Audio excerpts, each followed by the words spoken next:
نحمده ونصلي ونسلم على رسوله الكريم أما بعد فأعوذ بالله من الشيطان الرجيم بسم الله الرحمن الرحيم ورفعنا لك ذكرك صدق الله العظيم صاحب صدر گرامی قدر و دیگر سامعین کرام بندہ ناچیز خطبہ پیش علماء کرام و صوفیاء اعظام لائق گفتن بے ادبی شمارت ولیکن توقع از وسعت اخلاق بزرگاں دارم کہ چشمہ زوائب این حقیر بپوشن و در اوائب این گختر نکوشن چنانچہ باطریق اختصار می گویم خداوند تعالی در کلام مجید خود میں فرمایت اے محبوب ماں ذکر تو بلند و بالا کر دیں حق تعالی بشگاف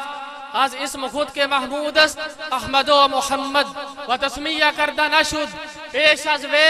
با این اسم ہیج کسے چنانچہ حسان بن ثابت رضی اللہ تعالیٰ عنہ در مدح حضرت صلی اللہ علیہ وسلم گفتہ فشک لہو من اسمہی رجلہو فضل العرش محمود و حاضا محمد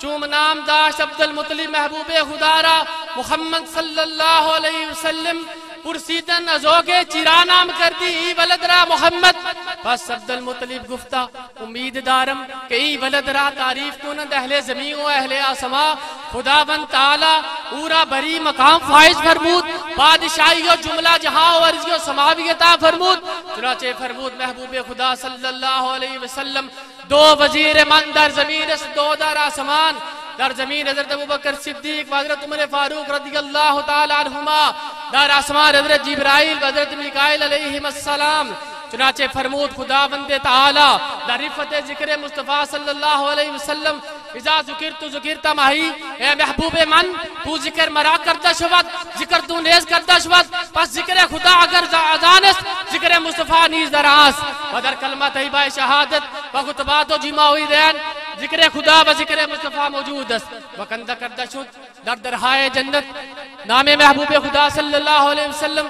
پر برگن درختان جنت و چشمہائی حوران بیش نیز نامو نوشتہ شدہ است پس ہر امتی را شاہد کہ نام محبوب خدا صلی اللہ علیہ وسلم بر زبان دارت و ذکر محبوب خدا صلی اللہ علیہ وسلم زبان را مشغول دارت کہ ذکر او وظیفہ انبیاء و اولیاء نام محمد صلی اللہ علیہ وسلم باعث نجات است و وسیلہ برکات است چے خوب